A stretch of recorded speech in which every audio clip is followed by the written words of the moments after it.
అందరికీ మరణాత మరణాత మహిమస్వరం కార్యక్రమం వీక్షిస్తున్న దేవుని పిల్లలైన మీ అందరికీ ప్రభు నామములో శుభములు కలుగును గాక. ప్రతిరోజు ఇదే సమయమునకు ఈ కార్యక్రమం వీక్షించి దైవాశీర్వాదములు పొందండి. ఇప్పుడు పాస్టర్ సామ్యూల్ సుందర్ రెడ్డి గారు దేవుని వాక్య వర్తమానం అందిస్తారు. శ్రద్ధగా ఆలకించండి. దేవునికి స్తోత్రం. అందరికీ మరణాత. దేవుని మహాకృపను బట్టి బ్లెస్సింగ్ ఛానల్లో వాక్య సందేశాలు ప్రారంభించి నేటికి సంవత్సర కాలం గడిచింది. మరి ఈ సంవత్సరం అంతా కూడా దేవుడు తన మహాకృపను బట్టి తన ఆత్మశక్తితో ఈ కార్యక్రమాన్ని జరిగించుకుంటూ ముందుకు వెళుతూ ఉన్నారు. చాలా సంతోషము. దీనికి సహకరించినటువంటి బ్లెస్సింగ్ ఛానల్ యాజమాన్యం వారికి, అలాగే వీక్షకులకు, అలాగే విశ్వాసులైనటువంటి మీ అందరికీ, అలాగే మా కొరకు ప్రార్థన చేస్తున్నటువంటి మీ అందరికీ కూడా ప్రత్యేకమైనటువంటి వందనాలు తెలియజేస్తున్నాను. మరి రాబోయే రోజుల్లో కూడా అద్భుతమైనటువంటి పరిచర్య జరగడానికి మీ అనుదిన ప్రార్థనలో మా కొరకు జ్ఞాపకం చేసుకుని ప్రార్థించండి. అలాగే మీ కొరకు కూడా మా అనుదిన ప్రార్థనలో మేము ప్రార్థన చేస్తూ ఉంటాము. ఒకవేళ మీకు ఈ కార్యక్రమం ఆశీర్వాదకరంగా ఉండి ప్రేరేపణ కలిగినట్లయితే కనుక మీ ప్రోత్సాహాన్ని అందించండి. ఈ కార్యక్రమాన్ని దయచేసి ముందుకు వెళ్ళడానికి సహకరించవలసిందిగా దేవుని పేరట తెలియజేస్తూ ఉన్నాను. దేవుడు మిమ్మల్ని బహుగా ఆశీర్వదించును గాక. ఆమేన్. దేవునికి స్తోత్రం. అందరికీ మరణాత. దేవుడు మనకు అనుగ్రహించిన ఈ ప్రాముఖ్యమైన సమయంలో దేవుని వాక్యాన్ని ధ్యానించుకుందాం. ముందుగా వాక్య భాగాన్ని చదువుకుందాము. అపోస్తుల కార్యగ్రంథము 4వ అధ్యాయము 20వ వచనాన్ని చదువుకుందాం. అపోస్తుల కార్యము 4వ అధ్యాయము 20వ వచనం. మేము కన్నవాటిని విన్నవాటిని చెప్పక ఉండలేమని వారికి ఉత్తరం ఇచ్చిరి. చిన్న ప్రార్థన చేసుకుందాము. మహాపరిశుద్ధుడా, మహాగణుడా, మహిమగల దేవ, ప్రేమస్వరూపి, దయగల యేసు క్రీస్తు ప్రభువా, నీ ఘనమైన నామానికి వందనాలు తండ్రి. ప్రభువా, ఇదిగో నీ వాక్యాన్ని వినాలని ప్రభువా నీ బిడ్డలందరూ కూడా తండ్రి వేచి ఉన్నారు. మాట్లాడేవాడు నీవే గనుక ప్రభువా నీ యొక్క మాటలను తండ్రి నాయన వినడానికి మాకు సహాయం దయచేయండి. విన్నటువంటి మాటలన్నీ కూడా మా హృదయంలో ప్రభువా భద్రము చేసుకుని వాక్యానుసారముగా నీ చిత్తానుసారముగా ముందుకు సాగడానికి సహాయం దయచేయమని వాక్యమయ్యున్న యేసు క్రీస్తు వారి నామములో అడిగి వేడుకొనొచ్చున్నాము పరమ తండ్రి. ఆమెన్. దేవనామమున మీ ఎల్లరికూ శుభములు కలుగును గాక. ఆమెన్. అమ్మ, అందరూ బాగున్నారా? ప్రతిరోజు కూడా చక్కగా మరి వాక్యాన్ని వీక్షించడానికి మరి సిద్ధపడుతున్నటువంటి మీ అందరికీ కూడా దేవుడు అద్భుతమైనటువంటి తన కార్యాలను సిద్ధపరిచి మీ జీవితంలో జరిగించును గాక. ఆమెన్. చాలా సంతోషం. మరి శ్రేష్టమైనటువంటి సమయంలో చదివినటువంటి వాక్య భాగము ఒక శీర్షిక వంటిది, చాలా మూల వాక్యం అది. అపోస్తల కార్యాలు 4వ అధ్యాయము 20వ వచనంలో మనం పరిశీలన చేస్తే బిడ్డలారా, మేము కన్న వాటిని విన్న వాటిని చెప్పక ఉండలేమని వారికి ఉత్తరం ఇచ్చిరి. ఏం స్టేట్మెంట్ అండి ఇది! Excellent statement. వారు నిర్ణయం చెప్పేస్తున్నారు. మేము కన్న వాటిని విన్న వాటిని చెప్పక ఉండలేం. ఏంటి? ఎవరి మాటలు మాట్లాడుతున్నారు? ఎవరి చెప్తున్నారు ఈ మాట అంటే కనుక గమనించాలి. 19వ వచనం. అందుకు పేతురును యోహానును వారిని చూచి, దేవుని మాట వినుట కంటే మీ మాట వినుట దేవుని దృష్టికి న్యాయమా? మీరు ఇప్పుడే చెప్పండి. అంటే పేతురు యోహాను ఇద్దరూ కలిసి మాట్లాడుతున్న మాట ఏమిటంటే, వీరు సువార్త పరిచర్య చేస్తూ ఉంటే కొంతమంది ఆపుతూ ఉన్నారు. యేసుక్రీస్తు ప్రభువారు శిలువ మరణం తరువాత ఆయన తిరిగి లేచారు, పునరుద్ధానమయ్యారు. ఆ తరువాత ఆయన ఆరోహణ క్రమం జరిగింది. ఆయన ఆరోహణం అవ్వడం మనందరికీ తెలుసు. ఆయన ఈస్టర్ దినమున ఆయన తిరిగి లేచి 40 దినాలు భూసంచారము చేసి ఆయా రీతులుగా మరి ఆయా ప్రజలను ఆయన చక్కని రీతిలో మరి నడిపించి వారిని బలపరచి ఆయన ఆరోహణమైనట్టుగా మనందరికీ కూడా అపోస్తుల కార్యగ్రంథం 1వ అధ్యాయంలో మనం చూస్తాం. గమనించాలి, ఇక్కడ ఆయన ఆరోహణం అయిపోయిన తర్వాత 10 రోజులు ప్రభు చెప్పిన రీతిగా మేడగదిలో కూడుకుని ఏక కంఠముతో ఏకాత్మతో ప్రార్థన, ఏకంశముతో ప్రార్థన చేయగా పరిశుద్ధాత్మ తండ్రి దిగి వచ్చారు. వారందరి మీద ఒక్కొక్కరి మీద వ్రాలారు. వారు ఆత్మతో నింపబడ్డారు. ఆత్మతో నింపబడినటువంటి వీరు ఆ యొక్క పవర్తో, అనగా పరిశుద్ధాత్మ శక్తితో వీళ్ళు పని చేయడం మొదలుపెట్టారు. ఇప్పుడు పేతురు యోహాను మనం పరిశీలన చేస్తే వారు ఆత్మతో నింపబడ్డారు, ఆత్మపూర్ణులుగా ఉన్నారు, దేవుని పనిలో బలమైన రీతిగా వాడబడుతూ ఉన్నారు. ఇక లోకములో ఉన్న వాటి వైపు వారి దృష్టి లేదు, లోకములో ఉన్న వాటి వైపు వారు చూడడం లేదు, ఎవరికి భయపడడం లేదు. దేవుని సువార్త పరిచర్యలో చావైనా రేవైనా ఏవైనా కానీ పరిచర్య చేయడం మేము ఆపము. బ్రతుకుట క్రీస్తే చావైతే లాభమని పౌలు గారు ఏ విధంగా అయితే చెబుతున్నారో అదే రీతిలో వీరు కూడా ముందుకు సాగుతూ ఉన్నారు. ఎందుకంటే బలమైనటువంటి అభిషేకము వారిలో ఉంది. వారు మండుతూ ఉన్నారు. సువార్త పరిచర్య దేవుడు అప్పగించిన బాధ్యత వారు హృదయంలో పెట్టుకున్నారండి. దేవుడు విడిచిపెట్టినటువంటి ఆ పని ఏదైతే ఉందో దాన్ని కొనసాగిస్తూ ఉన్నారు. దేవునికి మహిమ కలుగునుగాక. అద్భుతమైనటువంటి పరిచర్య వారు చేయడానికి పని పూనుకున్నారు. అలాంటి సమయంలో ఈ శాస్త్రులు, పరిసయ్యులు, సద్దుకాయులు అనేటువంటి వారు ఏం చేస్తున్నారంటే వారు చేస్తున్నటువంటి పరిచర్యకు అడ్డం వస్తూ ఉన్నారు. ఎన్నో రకాలుగా వారి పరిచర్య ఆపాలని వారిని ఇరికిస్తూ ఉన్నారు, ఇరకాటంలో పెడుతూ ఉన్నారు. మీ అందరికీ బాగా తెలుసు, అపోస్తల కార్య గ్రంథములో 3వ అధ్యాయములో పేతురు, యోహానులు చేసినటువంటి అద్భుత కార్యం ఏమిటంటే పుట్టుకతోనే కుంటివాడుగా ఉన్నాడు, నలవలేనటువంటి ఒక వ్యక్తి. ఉదయకాలం గమనించాలి. మరి ఇక్కడ రాయబడినటువంటి మాట ఏమిటంటే మరి దేవాలయం దగ్గర ప్రతిరోజు కూడా అతను కూర్చోబెట్టేవారు. భిక్షాటన చేసుకునేవాడు. అతను నడవలేడు, ఎక్కడికి వెళ్ళలేడు. కొంతమంది తీసుకొచ్చి పొద్దున్నే అక్కడ కూర్చోబెడితే ఆ దేవాలయం తలుపు దగ్గర కూర్చునేవాడు. బయట వెళ్ళి వచ్చేవారు అందరూ కూడా ధర్మం చేస్తే అవి తీసుకునేవాడు. తర్వాత సాయంకాలం మరలా కొంతమంది వచ్చి అతన్ని మోసుకెళ్ళేవారు. అది వాడి పరిస్థితి. అలాంటి వ్యక్తి బాగుపడ్డాడు. ఎవరు బాగు చేశారంటే ఈ పేతురు, యోహానులే. ఎలా బాగు చేశారంటే వారి శక్తి కాదు, వారి బలము కాదు, దేవుని శక్తి, దేవుని బలముతో వారు పొందుకున్నటువంటి అభిషేకముతో ఆ వ్యక్తిని బాగు చేశారు. ఒక రోజున పేతురు, యోహాను దేవాలయంకి వెళుతూ ఉంటే ఈ మరి పుట్టుకతోనే కుంటివాడుగా ఉన్న వ్యక్తి ధర్మం చేయమని అడుగుతాడు. అడిగితే పేతురు, యోహానులు అలా చూస్తారు. పేతురు గారు అంటారు కదా, వెండి బంగారములు మా దగ్గర లేవు కానీ మేము కలిగినదే నీకు ఇస్తామని చెప్పి యేసు నామములో, నజరేయుడైన యేసు నామములో లేవమని ఆజ్ఞాపించి చెయ్యి పట్టుకోగానే దిగ్గున లేచాడంటండి. ఆయన లేచి నడిచి పరిగెత్తినట్టుగా రాయబడిన బైబిల్ గ్రంథంలో. అద్భుతం ఇది. ఈ అద్భుతాన్ని చూసినటువంటి వారందరూ ఆశ్చర్యపోయారు. అద్భుత ఆశ్చర్య కార్యాలకు నిలయము ఎవరు అంటే యేసు క్రీస్తు ప్రభువారే. ఎలాంటి వారినైనా బాగు చేసే శక్తివంతుడు ఆయన. నువ్వు ఎలాంటి వ్యాధితో ఉన్నా, ఎలాంటి బాధలో ఉన్నా, ఎలాంటి ఇబ్బందిలో ఉన్నా, ఎలాంటి సమస్యలో ఉన్నా, ఎలాంటి శోధనలో ఉన్నా, ఏదైనా కానీ తీసివేయగల సామర్థ్యం కలిగిన దేవుడే నేను ప్రకటిస్తున్నటువంటి నజరేయుడైన యేసు క్రీస్తు. దేవునికి మహిమ కలుగునుగాక. నువ్వు నమ్మితే చాలు, నువ్వేమి చేయకలా, నువ్వు నమ్మితే చాలు. చెబుతున్నటువంటి ఈ వాక్యాన్ని శ్రద్ధ కలిగి నువ్వు ఆలకించి నమ్మిక పెడితే చాలు, దేవుడే కార్యాన్ని జరిగిస్తాడు. నువ్వు ఎన్నో మందులు వాడి ఉండొచ్చు, తగ్గలేనటువంటి రోగము కావచ్చు. డాక్టర్లు చెప్పి ఉండొచ్చు, లైము కాదండి ఇది నయము కాదు అని ఉండవచ్చు. కానీ డాక్టర్లకు కూడా తగ్గనటువంటి వ్యాధి యేసుక్రీస్తు ప్రభువారు తగ్గిస్తారు. చేయగలడు ఆయన. అటు సామర్థ్యం ఆయన దగ్గర ఉంది.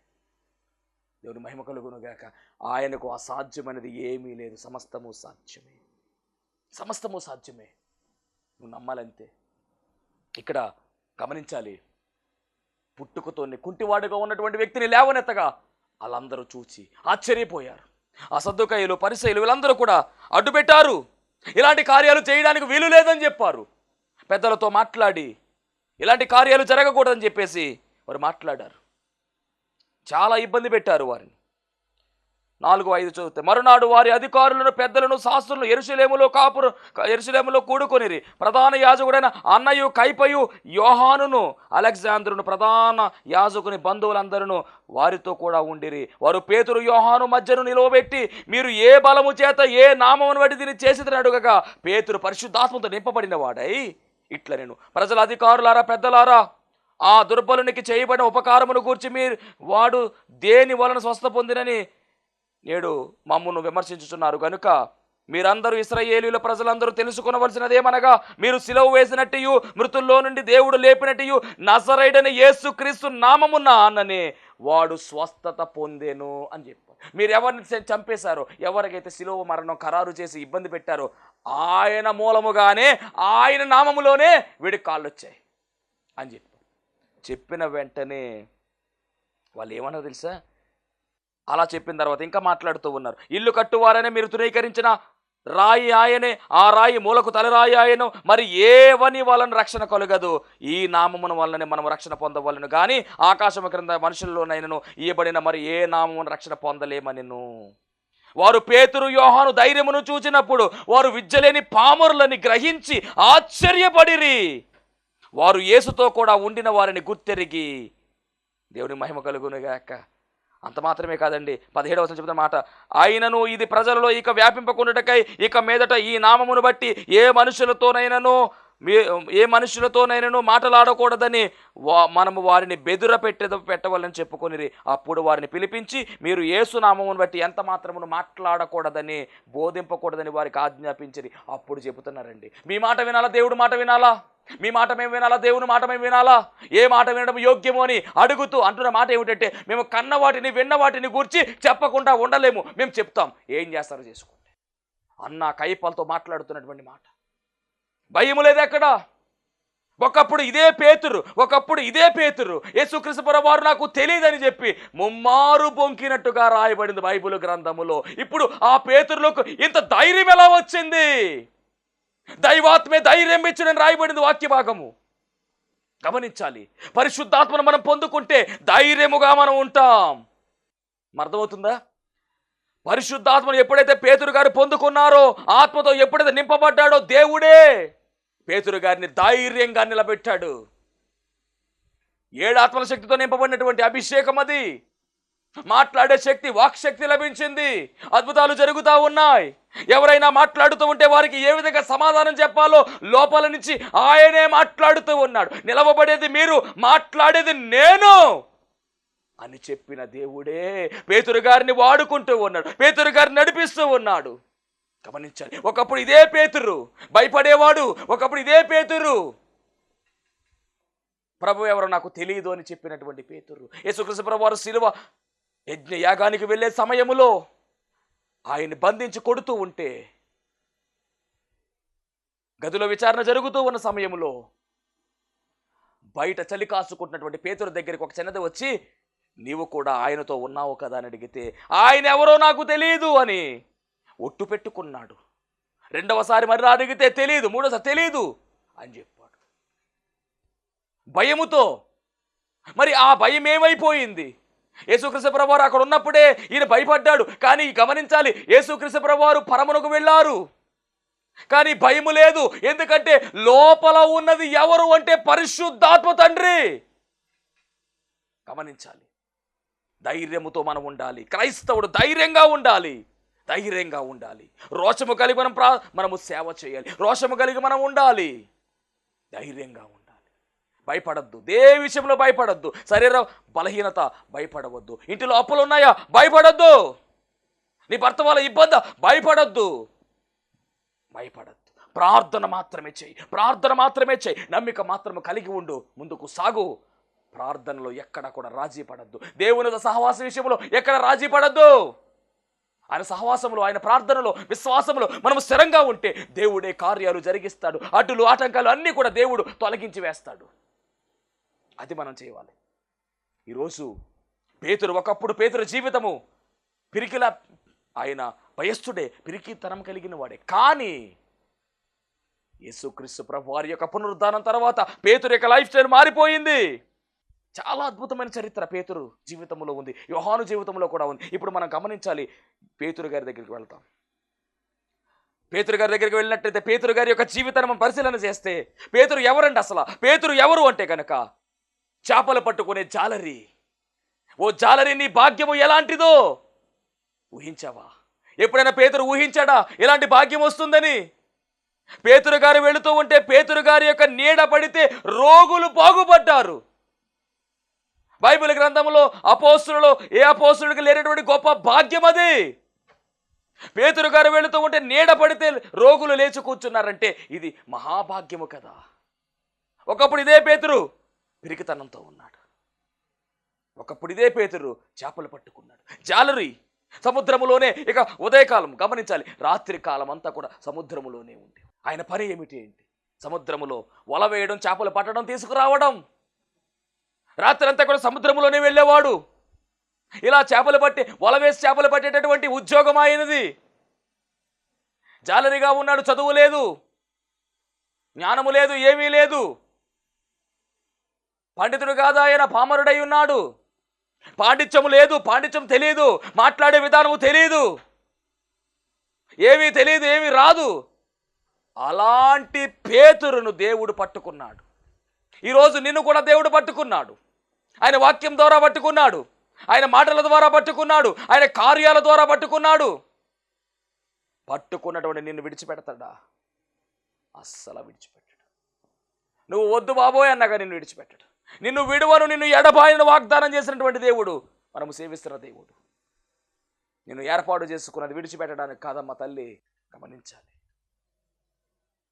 అయ్యో ప్రభు నమ్ముకున్న తర్వాత ఈ శోధనలేంటి, ఈ బాధలేంటి అని నువ్వు అనుకుంటున్నావు. అనుకుంటే ఈ వాక్యం వింటున్నావు, నాకు అర్థమవుతూ ఉంది. దేవుని మహిమ కలుగునుగాక.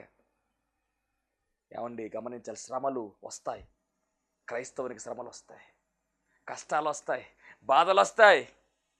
కానీ అంతకన్నా ముఖ్యంగా దేవుని కృప ఉంటుంది, దేవుని కాపుదల ఉంటుంది, ఆయన రక్షణ కార్యం ఉంటుంది, ఆయన కంచె ఉంటుంది. గమనించాలి. నువ్వు శ్రమ పడుతూ ఉంటే ఆ శ్రమలో నువ్వు ఎంతవరకు నిలబడగలవో దేవుడు పరీక్ష చేస్తున్నాడు, పరిశోధన చేస్తా ఉన్నాడు.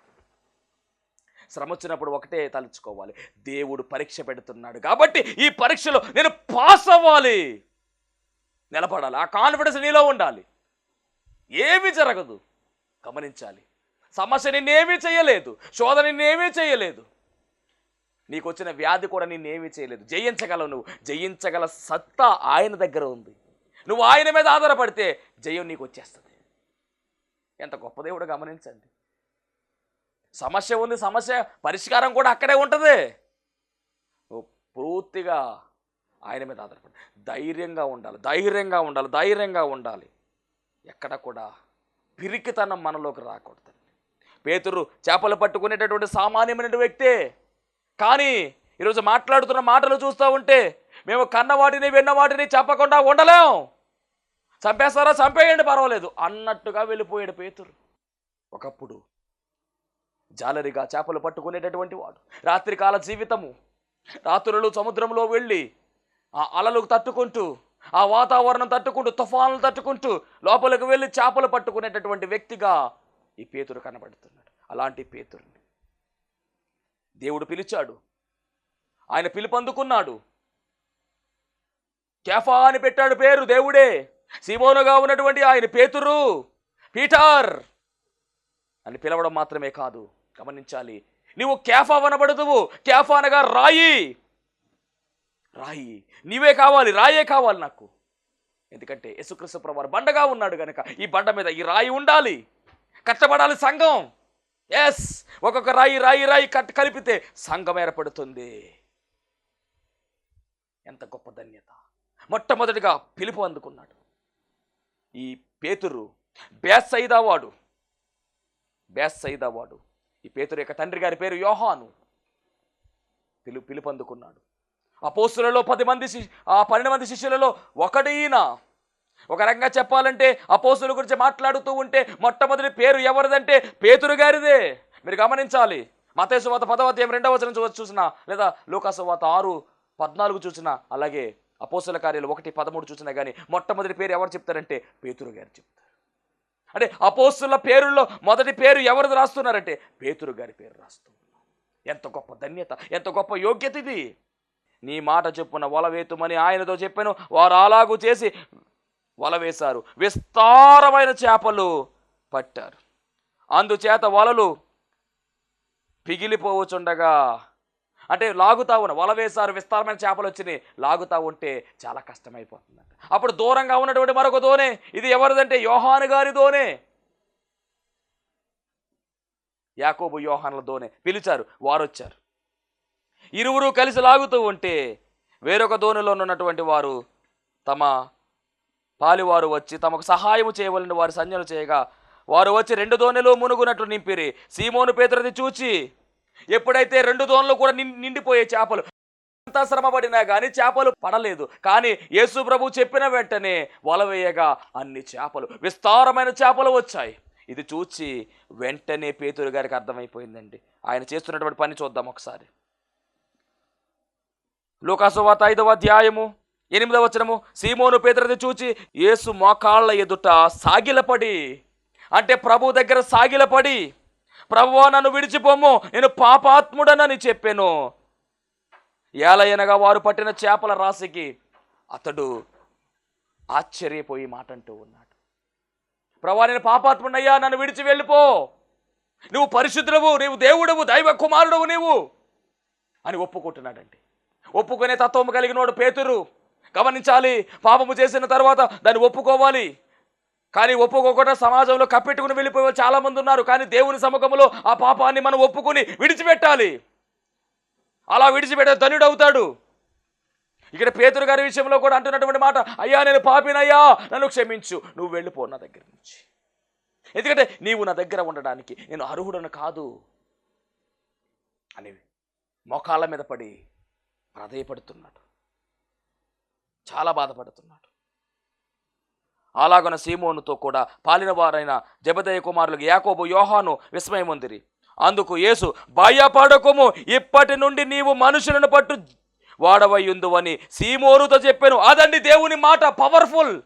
ఆయన వాగ్దానం ఏమిటంటే, నువ్వు ఇప్పటి నుంచి మనుషులను పడతావయ్యా, చేపలు కాదు నువ్వు పట్టవలసింది. ఎప్పుడైతే ప్రభు పాదాల దగ్గరకు వచ్చి మోకరించి ఆయన పాదాలు పట్టుకుని అయ్యా నేను పాపిని, నన్ను క్షమించుని అడిగాడో, వెంటనే పేతురు గారి యొక్క స్ట్రాటజీ మారిపోయింది, ఆయన స్థాయి మారిపోయింది. ప్రభు అంటాడు కదా, ఇదిగో చేపలు కాదు నువ్వు పట్టవలసింది, మనుషులను పట్టే జాలరిగా నేను చేస్తాను, రా, ఫాలో, నన్ను వెంబడించు, ఫాలో మీ, నన్ను వెంబడించు అంటే పేతురు వారు దోణెలను దరికి చేర్చి సమస్తమును విడిచిపెట్టి ఆయన్ను వెంబడించారు. అదండి పేతురు యొక్క లైఫ్ స్టైల్. గమనించాలి, మొదట్లో వారు చేసినటువంటి త్యాగం ఏమిటంటే, దేవుడు పిలవగా సమస్తమును విడిచిపెట్టి ఆయన మాట తీసివేయకుండా ప్రభువును వెంబడించారు. తన దోణెలను విడిచిపెట్టి, కలిగిందంతా విడిచిపెట్టి ప్రభువును వెంబడించారు. ప్రభు సేవలో వాడబడ్డారు వారు. పేతురు కావచ్చు, యోహాను కావచ్చు, యాకోబు కావచ్చు, అంద్రెయ కావచ్చు, వీళ్ళందరూ కూడా దేవుని పరిచర్యలో వాడబడ్డారు. 3.5 సంవత్సరాలు ప్రభువును విడిచిపెట్టకుండా ప్రభు పరిచర్యలో సాగినటువంటి వారుగా వీరు కనబడుతూ ఉన్నారు. అందుకనే 12 సింహాసనాలు పరలోకములో వారి కొరకు సిద్ధము చేశారు. అది వారి పరిచర్య, అది వారి యొక్క స్థాయి. ఎంత గొప్ప ధన్యులండి వారు. ఆ ధన్యులలో మొదటి ధన్యుడు ఎవరంటే ఈ పేతురే. పశ్చాత్తాపం మనసు కలిగిన వాడు. ప్రభు మొదట్లోనే చెప్పేశాడు. అలా ప్రస్తావన మొదలైతేనండి 12 మంది శిష్యులలో 3 శిష్యులు ప్రభువుకి బాగా దగ్గరగా ఉన్నారు. వారిలో పేతురు, యోహాను, యాకోబు ఈ 3 దగ్గరగా ఉన్నారు. కొన్ని కార్యాలు వీరు దగ్గర ఆయన చేశాడు ప్రభు. యాయీరు కుమార్తె బతికే సమయంలో కావచ్చు, అలాగే గెత్సెమనే తోటలో ప్రార్థన చేసేటటువంటి గుంపులో 3, పేతురు, యోహాను, యాకోబు. రూపాంతర కొండ మీదకు వెళితే అక్కడ కూడా 3 ఉన్నారు. అంటే ప్రతి దాంట్లో కూడా వీళ్ళు కనబడుతున్నారు. దాంట్లో కూడా మొదటి పేరు ఎవరిదంటే పేతురు గారిది. మరి పేతురు అంత బలంగా వాడబడ్డాడండి. ఇంకో మాట ఏంటంటే, పేతురు కొంచెం దూకుడు స్వభావం, అందరి పక్షంగా అడిగేవాడు అంటండి. ఎంత గొప్ప ధన్యత, అందరి పక్షంగా అడిగేవాడు. అయ్యా నీ కోసం మేము అన్ని విడిచిపెట్టి వచ్చామయ్యా, మాకేంటయ్యా లాభం అని అడిగారు. ఒకసారి అడిగితే ప్రభు అన్నారు కదా, నా కోసం మీరు అన్ని విడిచిపెట్టి వచ్చారు కాబట్టి మీకోసం పరలోకంలో నాతో 12 సింహాసనాలు వేయించాను, వాటి మీద కూర్చుంటారు మీరు. దేవుడే చెప్పాడు స్వయంగా. విడిచిపెట్టాడు దేవుడు. పేతురు గారి యొక్క వాగ్దానము, పేతురు గారికి దేవుడు ఇచ్చిన వాగ్దానము నెరవేరింది. అపోస్తుల కార్యగ్రంథములో మనము చూచాం, పరిశుద్ధాత్మ దేవుడు దిగి వచ్చినటువంటి ఆ సమయంలో ఆత్మతో నింపినటువంటి పేతురు మాట్లాడుతూ ఉంటే ఒకే సమయంలో ఒకేసారి 3,000 మంది రక్షింపబడ్డారు. అంటే పేతురు వల వేయగా చేపలు కాదు పడింది ఈసారి, సువార్తనే వల వేశాడు, సువార్తనే వల విసరగా 3,000 మంది చేపలు అనగా విశ్వాసులుగా ప్రజలు చేర్చబడ్డారు. తర్వాత రెండవసారి వల వేయగా 5,000 మంది. ఇక అక్కడి నుంచి అనేక మంది ఆ వలలోకి వచ్చారు. ఈరోజు ఆ వలలో మనం కూడా ఉన్నాం. పేతురుని దేవుడు అంత బలంగా వాడుకున్నాడు. ఈరోజు పేతురు యొక్క స్థాయి ఎలా ఉందో తెలుసా? ప్రపంచాన్ని తలకిందులు చేసేవారు వారు. జాలరి, నీ భాగ్యం ఎంత గొప్పదో అని అని అని అనాలనిపిస్తూ ఉంది నాకు. ఒక జాలరి, చేపలు పట్టుకునే సామాన్యమైనటువంటి వ్యక్తి, జ్ఞానము లేని వాడిని దేవుడు అంత రీతిగా వాడుకుంటే, ఈరోజు జ్ఞానము కలిగి అన్నీ తెలిసిన నిన్ను నన్ను కూడా దేవుడు ఎలా వాడుకుంటాడంటే, దేవునికి మహిమ కలుగును గాక. కాబట్టి దేవుని పరిచర్యలో మనము కూడా బలముగా వాడబడాలి, బలమైన సాధకాలుగా వాడబడాలి. కడవరి దినాలు, భయంకరమైన దుర్దినాలు ఉన్నవి ఇవి.